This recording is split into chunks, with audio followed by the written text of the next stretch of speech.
고린도후서 11장 22절부터 읽겠습니다. 12장 10절까지입니다. 저희가 히브리인이냐 나도 그러하며 저희가 이스라엘인이냐 나도 그러하며 저희가 아브라함의 씨냐 나도 그러하며 저희가 그리스도의 일꾼이냐 정신없는 말을 하거니와 나도 더욱 그러하도다. 내가 수고를 넘치도록 하고 무게가 지기도 더 많이 하고 매도 수없이 맞고 여러 번 죽을 뻔하였으니 유대인들에게 40에 하나가 만매를 5번 맞았으며 3번 퇴장으로 맞고 1번 돌로 맞고 3번 파선하는데 일주야를 기품에서 지냈으며 여러 번 여행에 강의 위험과 강도의 위험과 동족의 위험과 이방인의 위험과 시내의 위험과 광야의 위험과 바다의 위험과 거짓 형제 중에 위험을 당하고 또 수고하고 애쓰고 여러 번 자지 못하고 줄이며 목마르고 여러 번 굶고 춥고 헐벗었으노라. 이 외에 일은 고사하고 오히려 날마다 내 속에 눌리는 일이 있으니 곧 모든 교회를 위하여 염려하는 것이라. 누가 약하면 내가 약하지 아니하며 누가 실족하게 되면 내가 애타하지 않더냐. 내가 부득불 자랑할진대 나의 약한 것을 자랑하리라. 주 예수의 아버지 영원히 찬송할 하나님이 나의 거짓말 아니하는 줄을 아시느니라. 다메섹에서 아레다 왕의 방백이 나를 잡으려고 다메섹 성을 지킬새 내가 광주리를 타고 들 창문으로 성벽을 내려가 그 손에서 벗어났노라. 무익 하나만 내가 부득불 자랑하노니 주의 환상과 계시를 말하리라. 내가 그리스도 안에 있는 한 사람을 아노니 14년 전에 그가 셋째 하늘에 이끌려 간 자라.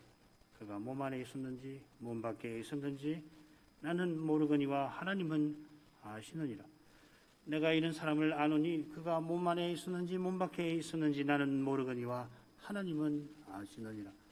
그가 낙원으로 이끌려가서 말할 수 없는 말을 들었으니 사람이 가히 이르지 못할 말이로다. 내가 이런 사람을 위하여 자랑하겠으나 나를 위하여는 약한 것들 외에 자랑치 아니하리라. 내가 만일 자랑하고자 하여도 어리석은 자가 되지 아니할 것은 내가 참말을 함이라. 그러나 누가 나를 보는 바와 내게 듣는 바에 지나치게 생각할까 두려워하여 그만두노라.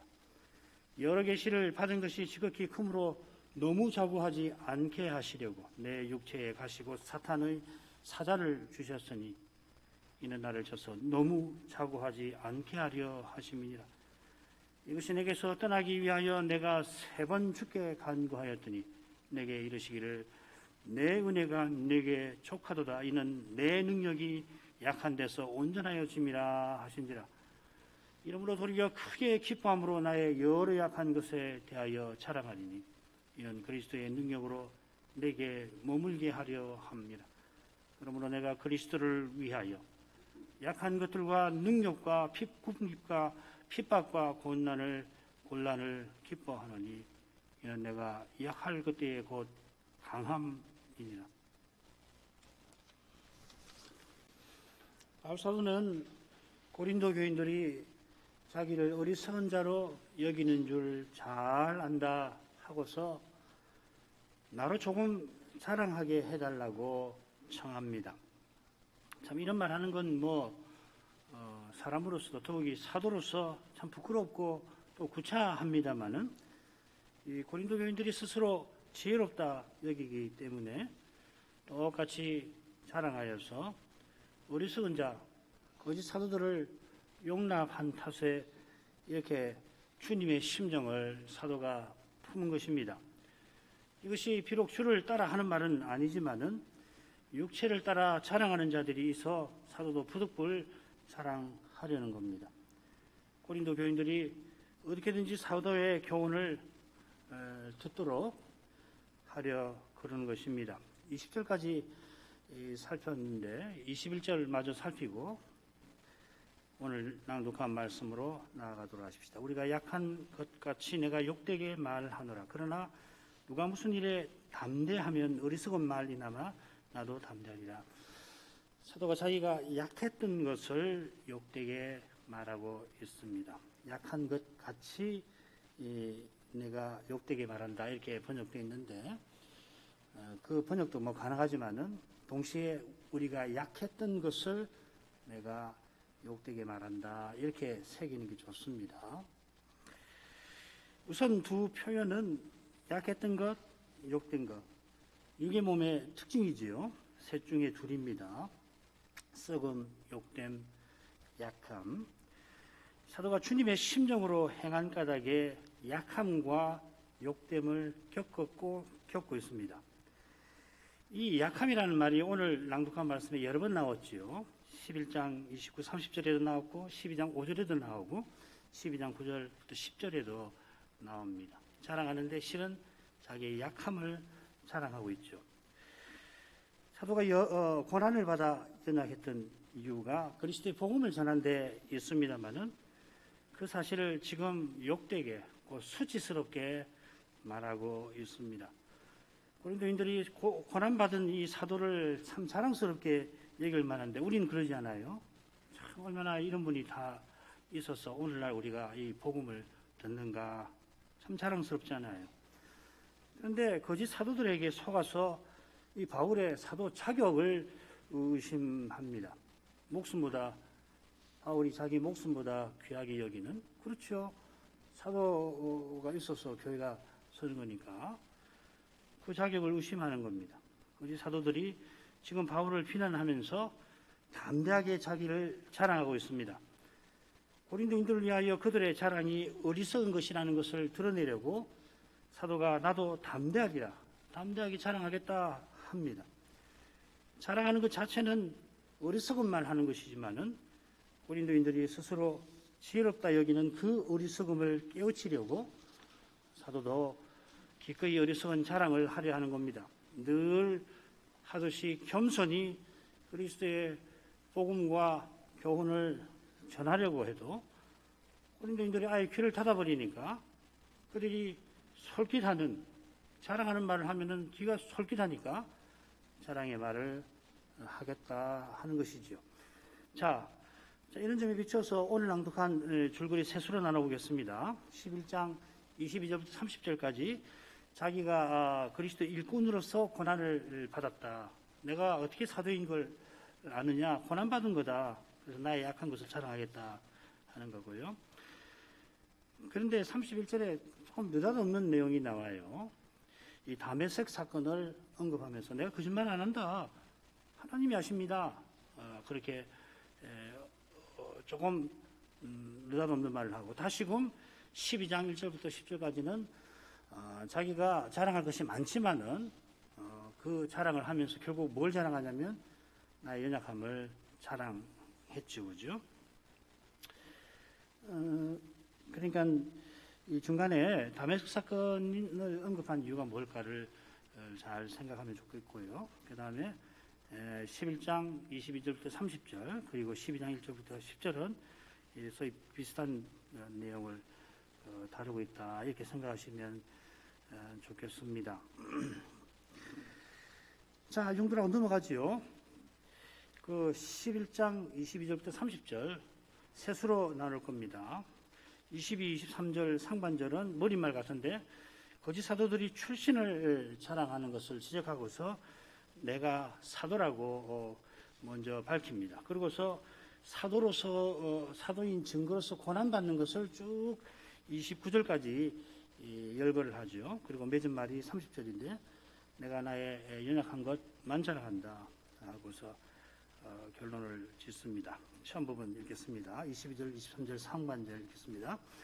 저희가 히브리인이냐? 나도 그러하며 저희가 이스라엘인이냐? 나도 그러하며 저희가 아브라함의 씨냐? 나도 그러하며 저희가 그리스도의 일꾼이냐? 정신없는 말을 하거니와 나도 더욱 그러하도다. 그지 사도들이 자기네가 히브리인 그리고 이스라엘인 그리고 아브라함의 자손이라고 자랑합니다. 이 히브리인 이스라엘인이라고 하는 자랑이 어디 나오냐면은 이 빌립보서에 나와요. 빌립보서에 소위 그 손 할례당에 나옵니다. 빌립보서 3장 2절 개들을 삼가고 행악하는 자들을 삼가고 손 할례당을 삼가라. 이 할례를 주장하면서 손해를 끼치는 사람들이란 말이죠, 그죠? 손해.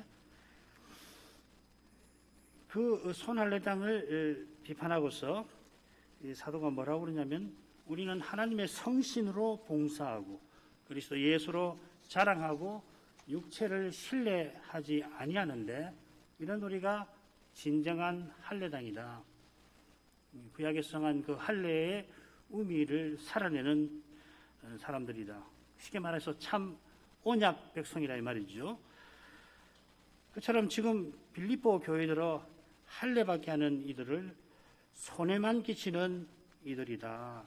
할례를 이야기하지만은 손해만 끼친다. 이들이 히브리인 이스라엘인이라고 자랑하면서 이런 그릇된 교훈을 전했던 것 같습니다.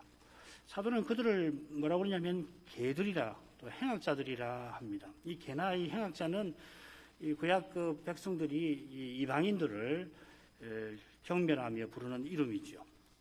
그러니까 사도가 보기에 유대인이라고 자랑하면서 그릇된 교훈을 전하는 그들이 실은 새 언약 밖에 있는 사람들입니다. 무슨 말이죠? 이들은 갈라디아 신자들들어 속히 하나님을 떠나게 하려 했던 거짓 선생과도 비슷합니다. 이 갈라디아서의 문제는 바로 이건데요. 할례를 구원을 받으려면 할례를 행해야 한다 하고서 결국 그런 정도가 아니라 하나님을 속히 떠나게 만들고 있었던 것이죠. 지금 고린도 교인들의 마음을 훔쳐간 거짓 사도들이 어떤 거짓 교훈을 전하는가? 지금 말씀드린 빌립보서나 갈라디아서에 있는 그런 그 거짓 선생들과 비슷한 교훈을 전하는가 것으로 짐작은 되는데 정확히는 알지 못합니다. 사도가 언급을 하지 않습니다. 그러나 분명한 것은 그들은 교회를 허물려 하는 사탄의 일꾼입니다. 사탄의 일꾼이니까 사탄처럼 그리스도의 일꾼으로 가장하는 것입니다. 이들이 자기 출신을 자랑한 것은 이 고린도인들이 출신이 비천한 사실과 붙어 있긴 하지요. 참 이게 불행한 일이에요. 그런데 동시에 놓쳐서는 안 되는 게 뭐냐면 당시는 지금과 달리 유대인이 옛 언약 백성으로서 신약교에서 매우 중요했습니다. 가령 로마서를 보면은 이 유대인의 문제를 길게 다루지요. 이 로마서 9장부터 11장까지 특별히 이 유대인의 문제를 집중해서 다루고 있습니다. 사도가 복음을 전하기 위해서 어디를 가든지 첫째는 유대인에게요. 또한 헬라인에게로다. 말한 대로 먼저는 유대인들에게 복음을 전하죠. 회당이 있는지를 꼭 확인하고 회당이 있으면 회당에 가서 복음을 전하고 그런데 그 예외 없이 거부하면은 그 다음에 그 다음부터는 적극적으로 헬라인에게 가서 복음을 전합니다. 그러니까 처음에는 뭐 유대인에게만 전하고 헬라인에게는 복음을 전하지 않는다 그런 말 아니죠. 이 사도행전을 보면은 뭐 잘 알 수 있습니다. 그래 처음에 이 바리새인들이 이 신약교에 많이 들어왔고 그래서 처음에 베드로 이방인 전도를 이들이 강력하게 반대하기도 했고 그래서 이방인도 할례 받아야 한다 주장을 했던 것이죠. 사도들이 예루살렘 회의에서 이 주장을 바로잡긴 합니다. 15장, 사도행전 15장이죠.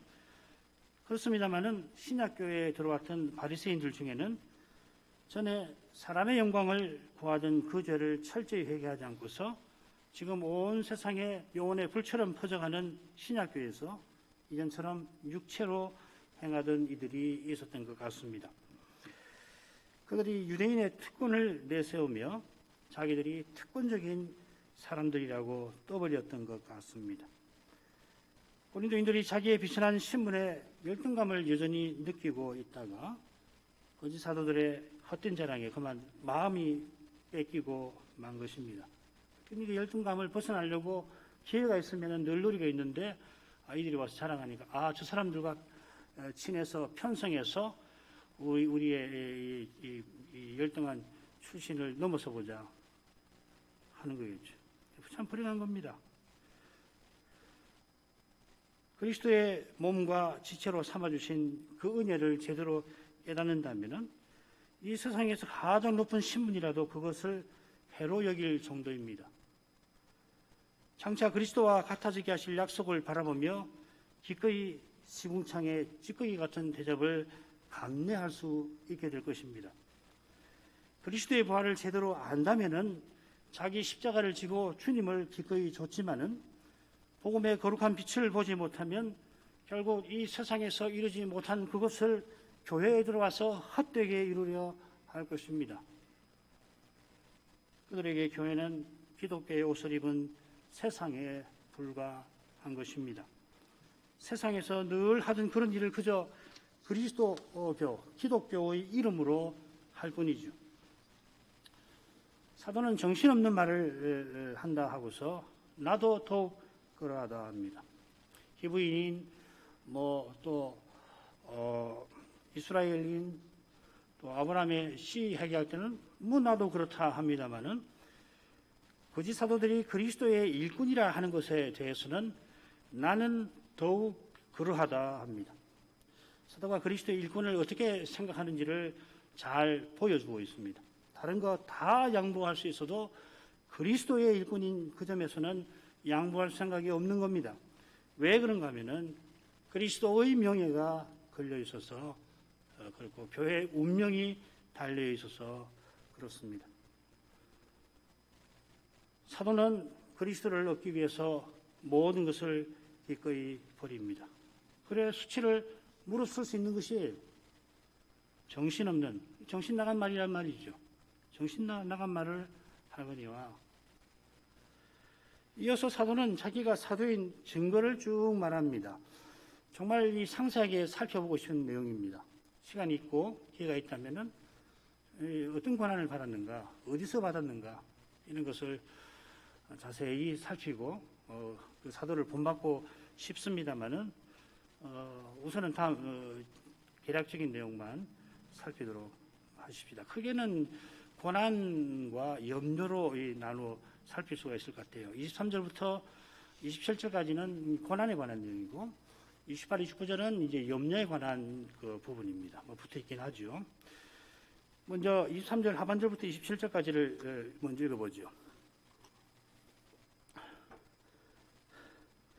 내가 수고를 넘치도록 하고 옥에 갇히기도 더 많이 하고 매도 수없이 맞고 여러 번 죽을 뻔하였으니 유대인에게는 40에 하나 감한매를 5번 맞았으며 3번 태장으로 맞고 1번 돌로 맞고 3번 파선은 하는데 일주야를 기품에서 지냈으며 여러 번 여행에 강의 위험과 강도의 위험과 동족의 위험과 이방인의 위험과 시내의 위험과 광야의 위험과 바다의 위험과 거짓 형제 중의 위험을 당하고 또 수고하며 예수고 여러 번 자지 못하고 추리며 목마르고 여러 번 굶고 춥고 헐벗으노라.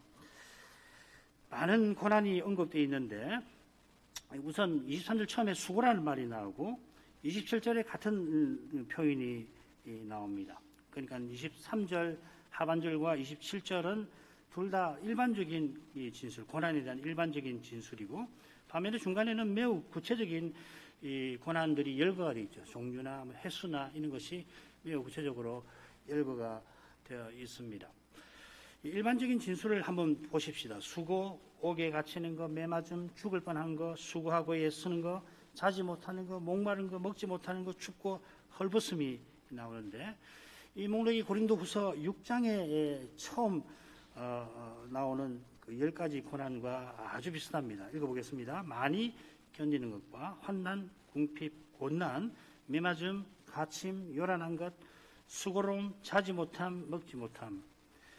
이 고린도후서 6장에서는 많이 견딤이 처음에 나옵니다. 이건 그리스도의 사랑으로 고난 받았다는 것을 강조합니다. 여기서는 사도가 그리스도의 일꾼이라서 고난 받는 그 점을 말하려고 하는 것 같아요. 그래서 이 수고라고 하는 것을 강조하는 것 같습니다. 고린도전서 5장 15장 10절이죠. 모든 사도보다 더 많이 수고하였다. 그 말입니다. 여기서는 수고를 넘치도록 했다 합니다. 마찬가지로 여기서는 이 고난을 그저 열거하는 게 아니라 더 많이 또 뭐 수도 없이 여러 번이란 말이 많이라는 말입니다. 그래 죽을 뻔하고 수도 없이 맞고 더 많이 다쳤고 그렇다는 겁니다. 왜 이런 표현을 쓰냐면 거짓 사도들을 겨냥한 표현인 거죠. 더 많이 심지어 넘치게 수도 없이 이라고 표현을 하는데 거짓 사도들이 교회를 위해서 수고했다며 그 떠버리는 그 알량한 자랑을 겨냥한 것 같습니다. 거짓 사도들의 거짓됨은 고난을 회피하는 데 있습니다. 갈라디아서 6장 12절이 그것이죠. 무릇 육체의 모양을 내려하는 자들이 억지로 너희를 할례받게 하면 저희가 그리스도의 십자가를 인하여 핍박을 면하려 함뿐이라. 이게 가장 거짓말 중에 하나죠, 그죠? 그리스도를 믿는 삶은 고난받는 삶인데 그리스도와 함께 고난받고 그리스도와 함께 영광에 이르는 건데 고난은 싹 빼버리고 그리스도와 영광받는 거, 승리하는 거, 번성하게 되는 거, 요걸 이제 가르친단 말이죠. 그러면 거짓이라 이 말이죠. 고난을 가르치지 않는 복음은 정말 문제가 있는 거죠. 장차야 말할 수 없는 영광, 비할 수 없는 그 영광의 무게라는 말 쓸 수 있지만은 여기서는 그보다는 가볍지만은 그러나 인생이 견디기 어려운 그 고난을 겪는 것이 복음의 핵심이거든요. 복잡한 거 아닙니다. 죄와 죽음을 보시면은 아주 분명합니다. 복음을 전하지 아니하는 자들은 결국 명예, 권력, 탐욕에 떨어짐으로 고난 받으려 하지 않습니다. 성경 어디를 봐도 그리스도의 고난을 전하니까 복음 강서는 자연히 그리스도와 함께한 고난을 전합니다. 고난 없이는 전할 말씀을 받지를 못합니다. 자기 부인 없이는 말씀을 깨닫지 못합니다. 성경을 읽을 때에 왜 안 깨달아지는가? 성경을 깨달았으면 좋겠는데 읽어도 그말 같고 그게 뭐하고 붙이냐면 자기 부인하고 관계 있습니다. 사람 생각을 싹 적어버려야 돼요. 그가 안 되면은 성경 읽는 것이 지식을 추구하는 거 혹은 내가 성경을 읽었다라고 하는 그 경건의 이 모양을 내는 거 이런 만족은 줄지 모르지만 성경 못 깨닫습니다. 그래서 제가 신학교 강의할 때에 신학생들에게 하는 말이 있어요. 목사는 이력이 붙으면 안 됩니다. 교수님이나 선생님들 폄하하는 건 아니에요. 그러나 몇 년을 가르치면은 그 지식이 있어서 일정하게 쌓은 지식이 있어서 그 지식을 아는 지식을 계속해서 반복적으로 전해줘도 되지만은 설교는 그렇게 하면 안 되는 것이거든요. 강서는 매번 새로워야 돼요. 하나님 말씀이라서 그런 거라고요. 이 사람 말이면은 전에 공부한 거니까 그 내용이겠지. 강서는 매번 하나님 말씀을 들어서 전하는 것이니까 똑같은 본문이라도 다르거든요. 똑같은 본문을 했지만 10년 전에 한 거, 그 다음에 이번에 한 거, 또 오늘 한 거, 내일 한 거 다를 수밖에 없는 것이라고. 자기 부인을 하지 않으면은 안 들립니다.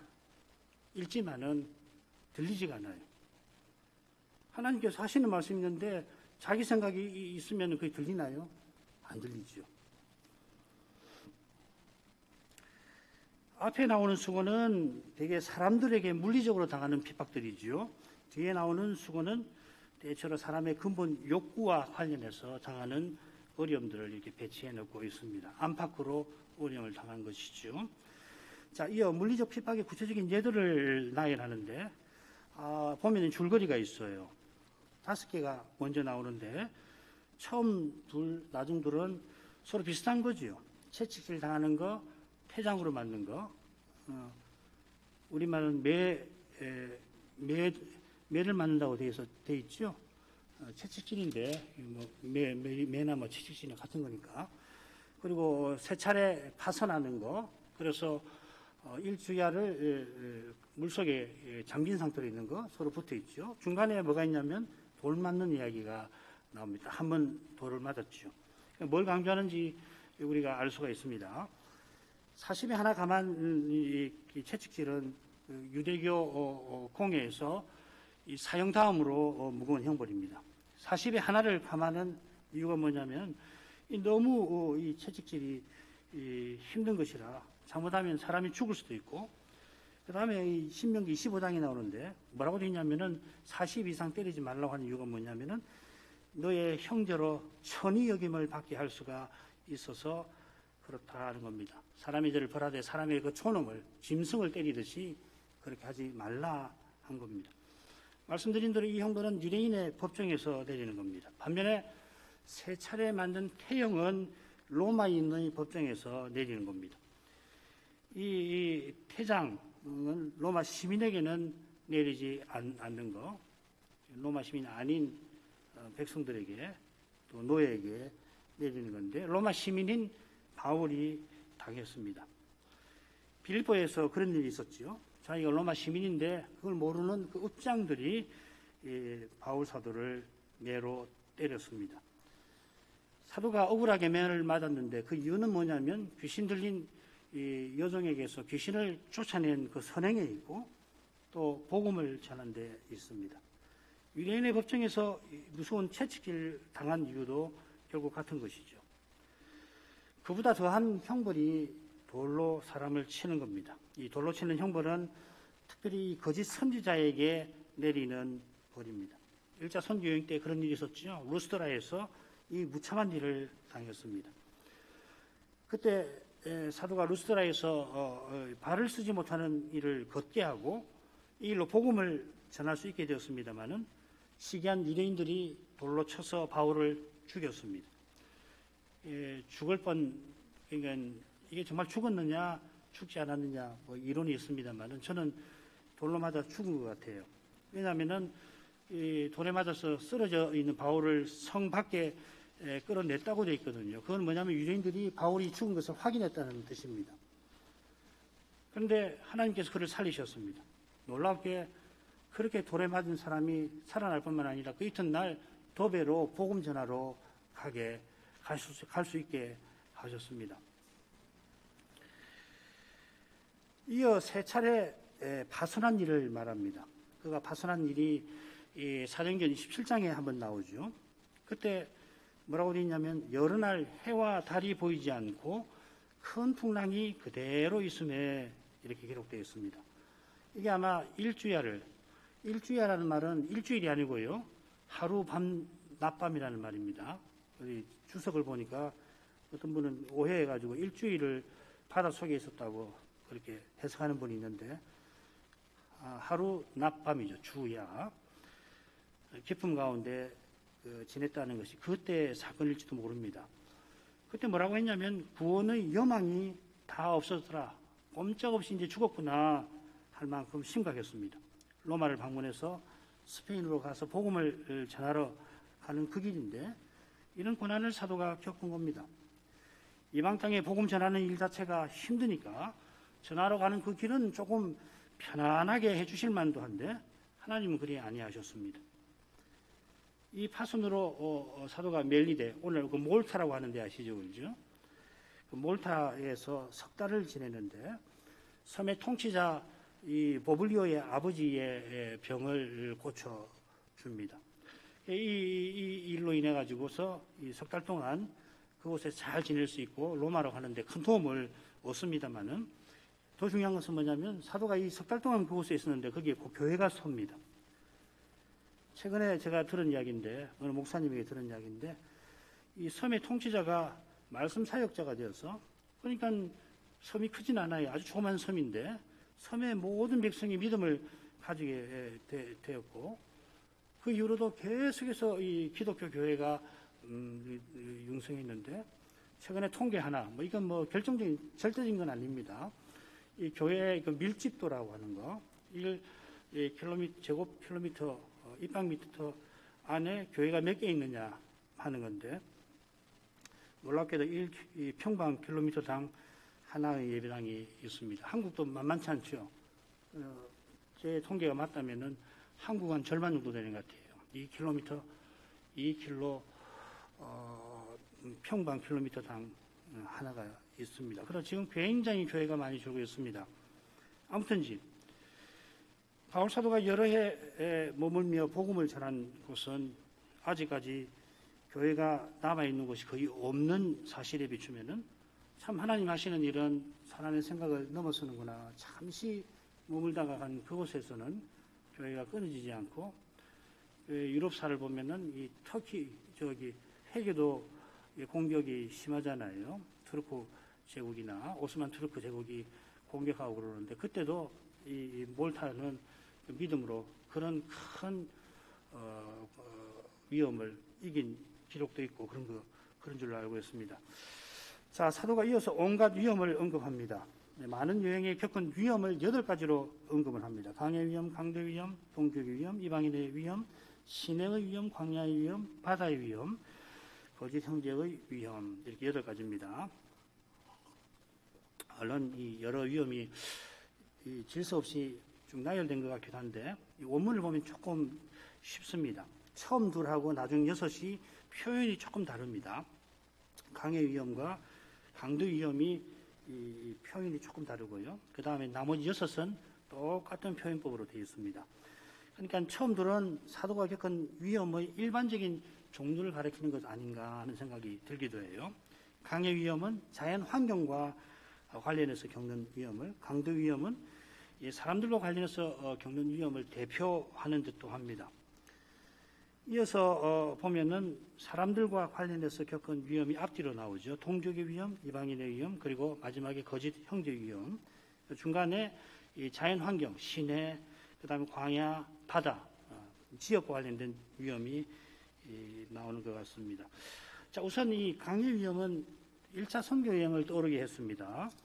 이 사도가 1차 선교 여행 때 구부로 섬으로 가지고 그죠. 키프로스, 대서양에 있는 그 섬으로 갔다가 거기서 배를 타고 그 북쪽으로 가면 바로 아나톨리아 반도, 지금 터키 이 반도 아닙니까? 그게 이제 이 남부 쪽에 타우루스 산맥이라고 아주 험준한 산맥이 이 남쪽에 쭉 동서로 이렇게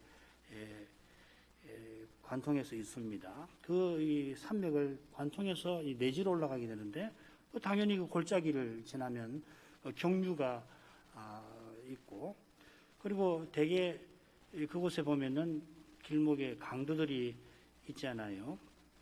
1차 선교 여행을 떠오르게 합니다. 동족의 위험이나 이방인의 위험은 선교 여행 중에 끊이지 않았습니다. 가령 2차 선교 여행을 보면 마게도냐로 건너갔을 때에 말씀드린 그 선한 일로 로마 관리에게 매질을 당했고요. 또 이어 데살로니가로 가서는 거기서부터는 이 동족의 테러를 계속 당합니다. 여기 이 데살로니가의 유대인들 보통 골치 아픈 사람이 아니에요. 아시아 이 에베소의 그 유대인들 못지않게. 그처럼 사도가 온갖 부류의 사람들에게 어려움을 겪었습니다. 사도가 복음을 위해서 모든 사람에게 모든 사람과 같이 되려 합니다마는 그 복음을 거부하는 세상에서 고난을 겪어야 했던 겁니다. 신의 광야 바다의 위험은 사도가 어디를 가든지 위험을 겪었던 것을 가리키는 것 같습니다. 3차 선교 여행 때 에베소였죠. 에베소 시내에서 그 난리가 납니다. 아테미 그 은감실, 아테미 신전의 그 모형을 만들어 파는 사람들이 있는데, 바울 사도의 전도로 장사가 안 되니까 바울 사도가 이 사람들에게 곤욕을 치렀습니다. 시내에서. 완전히 시내가 소동이 일어났죠. 크도다 아테미여, 디모데 전서에 크도다 경건의 비밀이여 할 때 그 크도다라고 하는 말하고 크도다 아데미여하고 같은 말입니다. 디모데 전서가 에베소에 보내는 서신이잖아요. 바울 사도가 디모데전서 3장 16절에서 크도다 경건의 비밀이여 할 때 뭘 말하는지 딱 알아듣는 겁니다. 에베소에 있을 때 아데미 여신 은감실 만드는 사람들로 인해 가지고 난리가 난 것을 사도가 겨냥해 가면서 쓰는 걸 겁니다. 사역을 마치고 사도가 예루살렘 방문을 위해서 여러 이방인 교회를 방문해야 했는데, 당연히 광야를 지나기도 하고 바다도 여러 차례 건너야 했습니다. 광야에서 강도를 만났을 수도 있고 추위에 떨어야 했을 것입니다. 바다의 위험은 말할 것도 없지요. 사도가 마지막으로 거짓 형제의 위험을 언급합니다. 고린도서 마지막 대목을 살피는 지금 사도가 이 위험을 마지막에 별개로 언급하는 의중을 우리는 넉넉히 헤아릴 만합니다. 이 거짓 형제라는 말은 갈라디아서 3장 2장 4절에 나오는데 이들은 그리스도 예수 안에서 우리의 가진 자유를 엿보고 우리를 종으로 삼고자 하는 사람이라 했습니다. 사도가 온갖 고난을 겪습니다마는 이 위험, 거짓 형제의 위험이야말로 사도를 가장 힘들고 괴롭게 만드는 것일 겁니다. 바로 아래에서 사도가 내 속에 눌리는 일을 말하는데 교회가 거짓 형제의 거짓에 속아 넘어가는 것만큼 사도의 마음을 짓누르는 것이 없습니다. 이런 점에 비추어서 갈라디아서에 드러난 사도의 괴로운 심정을 헤아릴 수 있고 같은 심정이 고린도서 이 마지막 대목에도 잘 드러나고 있습니다. 그런데도 하고 28, 29절로 가지요. 이 외의 일은 고사하고 오히려 날마다 내 속에 눌리는 일이 있으니 곧 모든 교회를 위하여 염려하는 것이라. 누가 약하면 내가 약하지 아니하며 누가 실족하게 되면 내가 애타하지 않더냐. 거짓 형제 위험을 언급한 다음에 교회에 대한 염려를 밝힙니다. 거짓 형제의 위험에 노출된 교회를 사도가 크게 염려합니다마는 그런 염려 외에도 교회를 위하여 염려하는데 날마다 염려합니다. 사도니까 한두 교회가 아니라 모든 교회를 위하여 염려하는 것입니다. 달리 말하면 사도에게 이 모든 교회의 소식이 답지되고 있다는 거, 그걸 알 수가 있죠. 그죠? 지금 거짓 형제 때문에 고린도 교회를 위하여 염려합니다마는 그 일 아니더라도 사도가 날마다 이 교회를 위하여 염려합니다. 사도가 앞서 이 교회를 향한 사랑을 드러내면서 사도의 권면을 받기를 바랐는데 이제도 늘 교회를 위하여 염려하는 사실을 들어서 고린도 교인의 마음을 돌이키려 합니다. 내가 여러분을 향한 마음이 이렇습니다. 그런 거죠. 굉장히 절절한 겁니다. 얼마나 마음이 아플까. 이 이야기를 왜 하느냐 하면은 이 고린도인들의 마음을 돌려서 말씀을 듣고 이 거짓 형제의 문제를 돌파하고 그리고 사도가 행하는 이 복음사역에 동참하게 하려고 하는 것이거든요. 얼마나 큰 염려인지 내 속에 눌리는 일이라 합니다. 이 표현은 압박이라는 뜻도 있고요. 이 돌본다는 뜻도 있습니다. 표현 자체가 이 두 뜻 자체가 어울리지 않는 뜻인데 묘하게 지금 사도의 심정을 잘 담아내고 있습니다. 사도가 날마다 교회를 돌보면서 무거운 책임의 마음이 짓눌려 있는 것입니다. 사도가 모든 교회라 하고서 이어서 누가 약하면 합니다. 모든 교회의 공적인 문제는 물론이고 각 성도의 형편을 사도가 돌아보는 겁니다. 고린도전서 처음에 보면 각 처에서 주의 이름을 부르는 모든 자, 또 고린도후서 처음에도 보면 온 아가야에 있는 모든 성도라는 표현을 쓰는데 사도가 신자 각 사람에게 관한 관심을 엿볼 수가 있습니다. 이 모든 교회를 염려하니까 개개인에 대한 관심은 얼마나 쏟겠나 싶은데 그렇지 않다 이 말입니다. 그의 관심은 특히 각 신자의 약함과 실족함에 있습니다. 이 실족함이라는 건 크게 죄를 보면서 그리스도를 떠나게 되는 걸 가리킵니다. 고린도전서 8장 13절이 그것입니다. 식물이 내 형제를 실족해 하면 그래서 그가 멸망에 떨어지면 이 말이죠.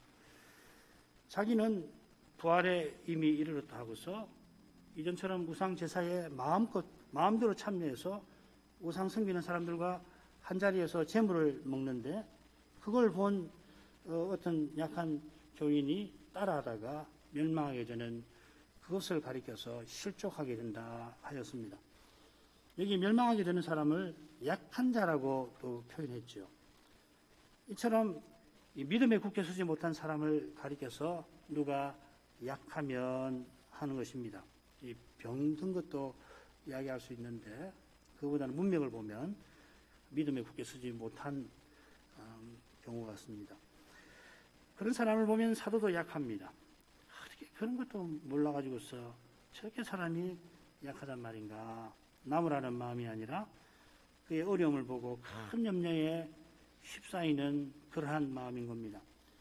약한 교인이 큰 죄를 보면서 어찌할 바를 모를 때에 그 이야기를 듣는 목사는 죄의 그 끔찍한 모습 앞에서 그야말로 온몸에서 기운이 완전히 빠져버리고 똑같이 어찌할 바를 모르게 됩니다. 답이 없어요. 그 끔찍한 현실에 사람으로서는 답을 찾아낼 수가 없어요. 마음이 무너질 뿐만 아니라 심지어는 신체적으로도 견딜 수 없는, 그 자리에 그냥 팍 주저앉고 않을 것 같은 그런 충격을 목사는 받습니다. 그런데 어떻게 합니까?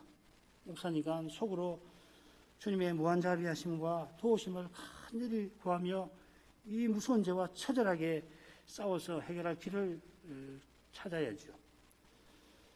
마침내 그가 죄를 깨닫고 회개하며 주님께로 돌이킬 때까지 목사는 애가 타는 것입니다. 심지어 그 한 사람을 향한 염려 때문에 성찬 시행을 주저할 수도 있습니다. 얼른 회개해서 돌이키면은 굳이 드러날 필요 없는 거 아니에요? 그러면 가서 성찬에 참여해서 회복된 것을 기뻐할 수 있는데 그게 잘 안 되면은 참 힘들단 말이에요.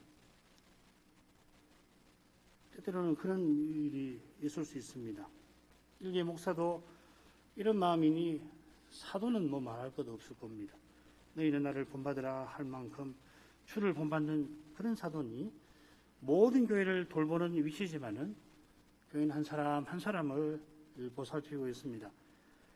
그의 마음이 무거운 책임에 날마다 짓눌리는 것처럼 그분이 항상 기도하며 주를 의지합니다. 쉬지 말고 기도하라. 이 명령은 우리를 향한 명령이기에 앞서서 자신을 향한 명령인 것 같습니다.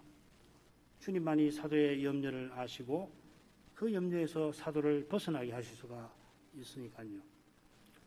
쉬지 말고 기도하라. 30절로 가지요. 내가 부득불 자랑할 텐데 나의 약한 것을 자랑하리라. 사도가 부득불하고서 자신이 어리석은 자처럼 자랑해야 하는 형편을 보여주고 있습니다. 이 부득불이란 말은 헬라말로 그 네이라는 말인데 고린도서 15장에 2번 나와요. 거기 불가불이라고 번역이 되어 있죠. 어감이 다릅니다. 불가불하고 부득불하고는 좀 다릅니다. 우리 번역하신 분들이 섬세하게 구분해내고 있습니다. 우리가 불가불 장차 그리스도를 계신 그대로 틀림없이 그대로 뵙게 되겠습니다만 그날까지 사도는 부득불 자랑합니다. 자기 자랑은 다메섹에서 그리스도를 뵌 후로 이 사도가 완전히 버렸고 또 날마다 철저히 버리는 것입니다. 내가 날마다 죽노라 한 대로. 그러나 주님의 교회를 위하여서 어쩔 수 없이 자기를 자랑하는 겁니다. 그러나 주님의 사랑이 강건하니까 실은 기꺼이 합니다. 어쩔 수 없이 해야 하지만은 그러나 도저히 못하겠다. 하기 싫은데 어떻게 안 할 수 있는 길이 없을까 하지 않고 기꺼이 어리석은 자가 되는 겁니다. 기꺼이 수치를 당하는 겁니다. 고린도 교회가 지금 심히 어리석은 상태라 사도의 교훈을 꼭 받게 하려고 사도가 그 상태로 내려가는 것입니다. 사도의 이 마음은 자기를 자랑하되 실은 자기의 약한 것을 자랑하는 것입니다. 사실상 주님을 자랑하는 겁니다. 돌려서 표현하면은 우리가 지금 여기서 주님을 자랑하는 그 방법이라고도 할 것입니다. 22절에서 사도가 말하는 것이 바로 그겁니다. 우리가 약했던 것을 내가 수치스럽게 말하고 있다. 그리고 이 주제는 12장 1절부터 10절에 잘 드러날 겁니다. 거기서 좀 더 살피지요. 사도가 주님의 사랑에 이끌려서 가장 싫은 일이지만은 교회 이익을 위해서 기꺼이 감당하는 겁니다. 이런 심정과 태도로만 그리스도의 몸답게 서나갈 것입니다. 주님께서 그런 심정과 태도를 귀히 보시고 틀림없이 써주실 겁니다. 어떻게 쓰시는가 우리는 모릅니다만은 그러나 주님께서 주님의 교회를 그렇게 해서 세우실 것은 그건 뭐 분명합니다. 그래서 사도가 주님의 교회를 위하여 생명도 기꺼이 쏟지만은 택할 수만 있다면 당장이라도 떠나서 주와 함께 있는 그 편을 택했던 겁니다. 주와 함께 있는 이것이 우리의 목적이라 그렇습니다. 그처럼 이 참된 믿음은 주님을 얻고 주님 안에서 발견되기 위하여 모든 것을 기꺼이 버리고 양보할 수가 있을 것입니다. 이만큼 하죠. 거룩하신 아버지, 사도가 주님을 향한 사랑과 고린도 교회 유익을 위하여 기꺼이 어리석은 자 되어서 자기를 자랑하였습니다. 고린도 교회가 스스로 지혜롭다 하다가 어리석은 자들을 기쁘게 용납하고서 그들의 종이 기꺼이 되고 말았습니다. 그들이 나쁜 선생 정도가 아니라 거짓 선생이니 그들의 종이 되는 것은 사탄의 악한 꾀에 빠져드는 것이었습니다. 멸망을 향하여 치닫는 무서운 것이었습니다. 그런 줄도 모르고 거짓 사도들이 뺨을 쳐도 그들을 떠받들며 그들이 노리는 대로 바울 사도의 권위, 곧 말씀을 전하는 그 신뢰를, 그 근거를 무시하였습니다. 어떻게 이런 일이 또 그렇게 속히 일어날 수 있었는가? 아무리 생각해 본들 알 수 없고, 다만 죄가 그만큼 교묘하고 악하다 하는 것을 더욱 깨닫게 됩니다. 저는 사도도 이 교회가 돌이켜 사도의 본면, 그리스도의 말씀을 듣게 하려고 가장 싫은 일이지만은 그러나 그 일을 기꺼이 합니다. 이 사도들이 히브리인인 것을 내세우며 그리스도의 일꾼이라 자랑하니까 사도는 자신은 더욱 그러하다 하였습니다. 그런데 그의 자신이 그리스도의 일꾼인 것은 바로 그리스도처럼 고난받는 데 있음을 이어 밝힙니다. 그렇게 많은 고난을 받는 이유가 다른 데 있지 않고 누가 약하면은 사도가 약하게 되는 그 사랑에 모든 교회를 위한 염려로 마음이 짓눌리는 바로 거기 있음을 알립니다. 고린도 교인들이 거짓 사도들처럼 사람의 영광을 구하지 말고 사도처럼 예수의 죽음을 짊어지며 살아가게 하려 합니다. 사도의 이런 수고가 주의 손에서 결코 헛되지 아니하였을 줄 믿습니다. 그처럼 오해와 미움을 받는 현실에서도 사도와 같이 그리스도의 사랑으로 기꺼이 고난받는 교회와 신자는 주님이 귀히 여기시고 주님의 일에 써주실 것을 믿습니다. 예수님 이름으로 기도합니다. 아멘.